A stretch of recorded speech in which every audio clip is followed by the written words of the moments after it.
नमस्कार, आप सभी का बहुत स्वागत है साधना न्यूज में और मैं हूं आपके साथ मनीष कुमार। आज मैं आपको एक ऐसी तस्वीर दिखाने जा रहा हूं जो ना सिर्फ विकास के दावों को पोल खोलती है बल्कि इंसानियत को भी शर्मसार करती है। दरअसल छिंदवाड़ा जिले के ग्रामीण अंचल से स्वास्थ्य और सड़क व्यवस्था की बदहाली की एक बेहद दर्दनाक तस्वीर सामने आई है। सड़क सुविधा के अभाव में एक गर्भवती महिला को ग्रामीणों ने डोली में बैठाकर करीब 8 किलोमीटर तक पैदल चलकर स्वास्थ्य केंद्र तक पहुंचाने का प्रयास किया। इस दौरान नवजात की मौत हो गई। घटना ने ग्रामीण क्षेत्रों में स्वास्थ्य सुविधाओं और सड़क व्यवस्था को लेकर गंभीर सवाल खड़े कर दिए हैं। आधुनिक विकास और बेहतर कनेक्टिविटी के दावों के बीच आज भी कई गांव ऐसे हैं जहां गर्भवती महिलाओं और मरीजों को अस्पताल तक पहुंचाने के लिए एम्बुलेंस के बजाय डोली का सहारा लेना पड़ रहा है। तो फिर सवाल खड़े होते हैं कि आखिर विकास कहां है और किसके लिए है। देखिए सबसे पहले ये रिपोर्ट।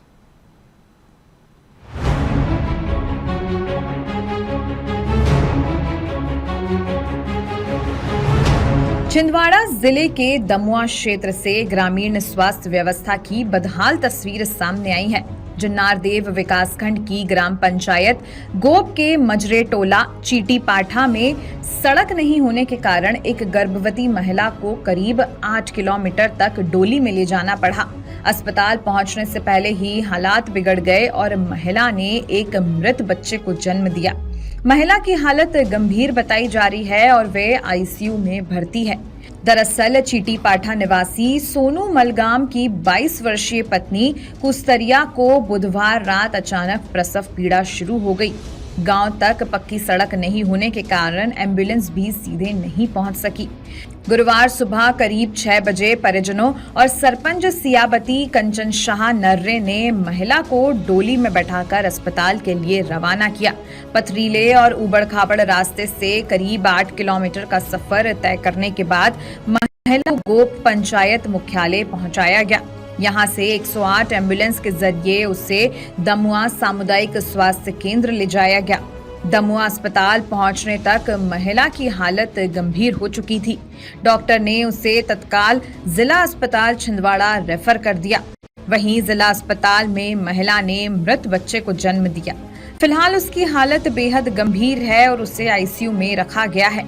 इस घटना ने ग्रामीण इलाके में सड़क और स्वास्थ्य सुविधाओं को लेकर गंभीर सवाल खड़े कर दिए हैं। एक तरफ विकास और बेहतर स्वास्थ्य सुविधाओं के दावे किए जाते हैं, वहीं दूसरी तरफ गर्भवती महिला को अस्पताल पहुंचने के लिए 8 किलोमीटर तक डोली का सहारा लेना पड़ता है।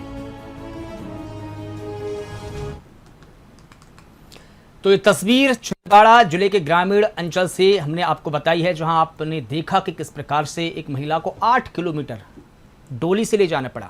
और इस पूरी खबर की अधिक जानकारी दे रहे हैं सहयोगी संवाददाता हमारे साथ में छिंदवाड़ा से शोएब सिद्दीकी जुड़ गए हैं। शोएब, ये जो तस्वीरें आपने हमको दिखाई है और आपने हम तक पहुंचाई है, ये विकास के दावों की पोल तो खोलती है, लेकिन ये सवाल भी खड़े करती हैं कि जब हम आधुनिक भारत की बात कर रहे हैं, बेहतर कनेक्टिविटी की बात कर रहे हैं और हम ये कह रहे हैं कि हम 2047 तक विकसित हो जाएंगे, तो क्या उन तमाम दावों की और तमाम वादों की पोल खोल नहीं रही है?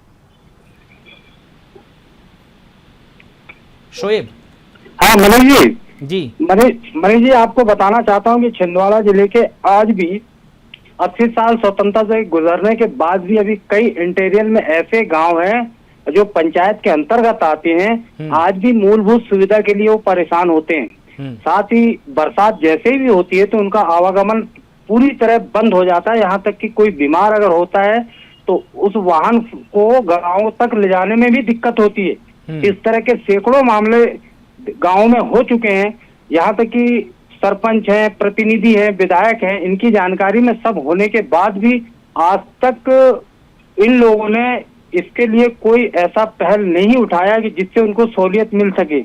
बार बार न्यूज चैनलों में प्रकाशित करने के बाद भी ये जो प्रतिनिधि होते हैं ये लोग आज भी इसको संज्ञा में नहीं ले पाते। जब कोई घटना होती है तो सामने जाके वहां पे आश्वासन दे दिया जाता है कि अब जल्द ही इस सड़क का निर्माण किया जाएगा।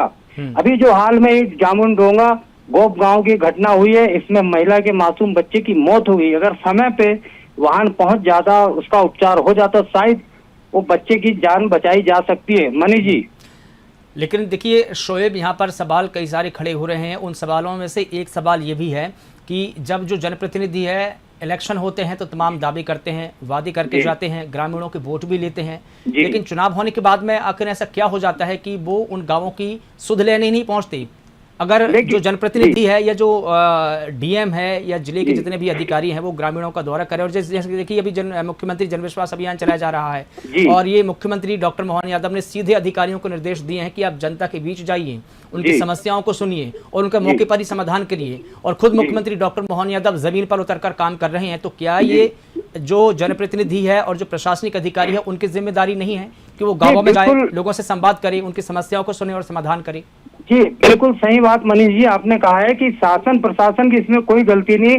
भरपूर राशि वो गांव के विकास के लिए भेजा जाता है, पर होता ये है कि जो प्रतिनिधि होते हैं ये चाचा और भतीजेवाद देखकर अपने क्षेत्र में कार्य करवा लेते हैं। अब जो इंटीरियर में जो गांव होते हैं जहां लोग आवाज उठाने वाले नहीं रहते, जहां जागरूक नहीं होते, वहां पे काम और विकास कार्यों की अनदेखी करते हैं और उसका नतीजा ये होता है कि जिस वक्त बरसात होती है, कोई समस्या खड़ी होती है तो इस तरह के हालात बनते हैं। इसके पहले भी कई बार इस तरह के हालात उत्पन्न हो चुके हैं, मगर शासन प्रशासन ने उस वक्त जाकर आश्वासन भर दिया है, पर आज भी ठीक है। मैं शोएब आपके पास में आऊंगा इस पूरे मुद्दे पर बात रखने के लिए, जानकारी के लिए सुनील उइके जी हमारे साथ में जुड़ गए हैं जो कि स्थानीय जनप्रतिनिधि विधायक है। सर मैं आपका बहुत स्वागत करता हूं साधना न्यूज में, लेकिन आपसे सीधा सवाल यही करूंगा कि आखिर जो आपने वादे जनता से किए थे क्या आप अपने वादों पर खरे उतर पाए हैं? क्योंकि ये जो तस्वीर मैं आपको दिखा रहा हूं ये उन्हीं बातों की पर सवाल खड़े करती हैं। अगर एक महिला को समय पर एम्बुलेंस मिल जाती तो उसके बच्चे की जान नहीं जाती, उसको डोली में ले जाना पड़ा।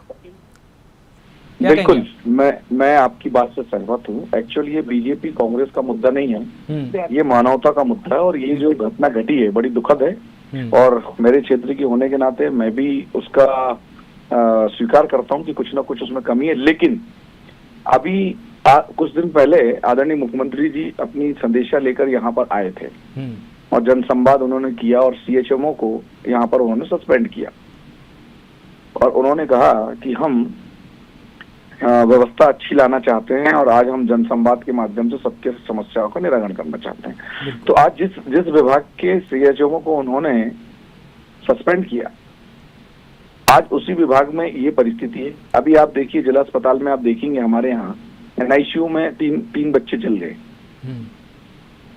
तो ये एक कथनी और करनी में बड़ा अंतर है और भारतीय जनता पार्टी की सरकार 25 साल से होने के बाद भी आज ये स्थिति है कि पूछो मत। और मुझे ये कहने में कोई गुरेज नहीं कि भारतीय जनता पार्टी की सरकार जो है वो छिंदवाड़ा के साथ एक सौतेला व्यवहार कर रही है। लेकिन ये सिर्फ पार्टी का मसला नहीं है, जैसे कि आपने ही कहा है, आप ही के कमेंट पर आ रहा हूँ कि जो बीजेपी और कांग्रेस का मुद्दा नहीं है, ये मुद्दा तो वहाँ क्षेत्र का है, वो जो क्षेत्र है वो आपकी विधानसभा में आता है। तो प्रायोरिटी किसकी होती है? आपकी होती है। और न सिर्फ आपकी प्रायोरिटी होती है, ये डीएम की प्रायोरिटी होती है, जिला प्रशासन की प्रायोरिटी होती है कि वो इस वहां पर सुविधा पहुंचाती। बिल्कुल, और मैं इसको स्वीकार करता हूँ। लेकिन भारतीय जनता पार्टी की सरकार होने के कारण हमारे क्षेत्र में जो विकास कार्य होने थे इन 22 वर्षों में आज दिनांक तक जो हाल है वो आपके सामने है। समय समय पे हमने संज्ञान में लाया, कलेक्टर के संज्ञान में लाया, विधानसभा के मुद्दे के माध्यम से उठाया, सीएम के संज्ञान में लाया, व्यक्तिगत मिलकर लाया। लेकिन आज जो परिस्थिति है ये राजनीतिक मुद्दा नहीं है, ये भावनात्मक मुद्दा है और ये हमारे क्षेत्र के लिए बड़े शर्म की बात है कि ये घटना घटी। लेकिन साथ में जो जवाबदार लोग हैं उनके ऊपर कार्रवाई तो होनी चाहिए।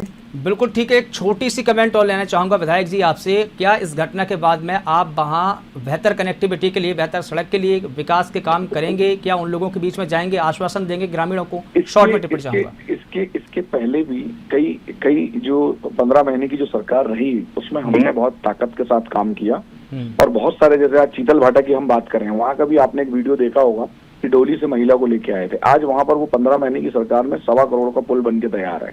ठीक है। ये बहुत सारी ऐसी जगह जहां पर हमने काम किया, लेकिन सरकार बदलने के बाद सरकार का जो रवैया है वो छिंदवाड़ा के प्रति बड़ा सौतेला है और वो छिंदवाड़ा की जनता को भगवान भरोसे छोड़ने का काम कर रही है। लेकिन फिर भी पूरी ताकत के साथ आदरणीय कमलनाथ जी के नेतृत्व में जो भी बन सकेगा, अभी मैं व्यक्तिगत वहां पर पहुंचा हूं और मैं कल सुबह भोपाल में व्यक्तिगत पीएस से मिलके, हमारे स्वास्थ्य विभाग के मंत्री से मिलकर इन सब चीजों के बारे में चर्चा करके उसका निराकरण करने का प्रयास करेंगे। ठीक है विधायक जी, बहुत शुक्रिया साधना न्यूज से बात करने के लिए। तो जी बिल्कुल ठीक है। शोएब जी, आप हमारे साथ में लगातार जुड़े हैं। आप विधायक जी का कमेंट भी सुन रहे थे। आपने सुना कि ये भारतीय जनता पार्टी की सरकार पर उन्होंने ठीकरा फोड़ा है कि वहाँ 22 साल से उनकी सरकार है, उन्होंने सहयोग नहीं किया। लेकिन ये मसला देखिए पार्टी से उठकर होना चाहिए था। यहाँ विधायक जी का कमेंट ये होता कि हाँ, मैं इसकी नैतिक जिम्मेदारी लेता हूँ और मैं विकास के काम के लिए कोशिश करूँगा। ऐसा न कह के वो सीधा सीधा बीजेपी सरकार पर ठीकरा फोड़ रहे हैं। क्या ये सही है? देखिए मनीष जी, मैं आपको ये बताना चाहूंगा, ये तो चाहे कांग्रेस हो चाहे भाजपा हो, वहाँ मुद्दा इस बात का नहीं, मुद्दा इस बात का, इसके पहले भी कांग्रेस पार्टी थी, आज विधायक भी हैं, विधायक सुनील उइके जी हैं। सवाल उठता आज किसी गांव के विकास करने के लिए आपको कितना साल चाहिए? ये दूसरा साल चल रहा है इनका विधायक का। उस हिसाब से अगर मान लीजिए आपकी संज्ञा में ये चीज आई है तो इन्हें ध्यान देना चाहिए। और रही बात भाजपा की बात, अगर भाजपा का वहाँ विधायक उसके पहले भी था, मगर उस समय क्या हुआ, इस बात को उन्होंने संज्ञा में नहीं लिया। आज स्थिति ये हालत हुई कि वहाँ पे ये समस्या उत्पन्न हो गई। मैं ये चाहता हूँ कि ये समस्या घटना तो जो घटी है, पर अब यहाँ के प्रतिनिधियों को इस मुद्दे पे ध्यान देना चाहिए, प्राथमिक तौर से इस समस्या को हल करना चाहिए कि आने वाले समय में इस तरह की परेशानी उत्पन्न ना हो और किसी मासूम की मौत ना हो। मनीष जी, बिल्कुल ठीक कहा आपने शोएब। और फिलहाल आपसे मैं अनुमति चाहूँगा इस मुद्दे पर। तमाम जानकारी के लिए आपका बहुत शुक्रिया। तो आपको बता दें कि ये जो तस्वीरें हैं ये कई सारे सवाल खड़े कर रही हैं। हमने विधायक से भी कोशिश की बात करने की, लेकिन उन्होंने भी यही कहा कि 22 साल से बीजेपी की सरकार है, उन्होंने सहयोग नहीं किया।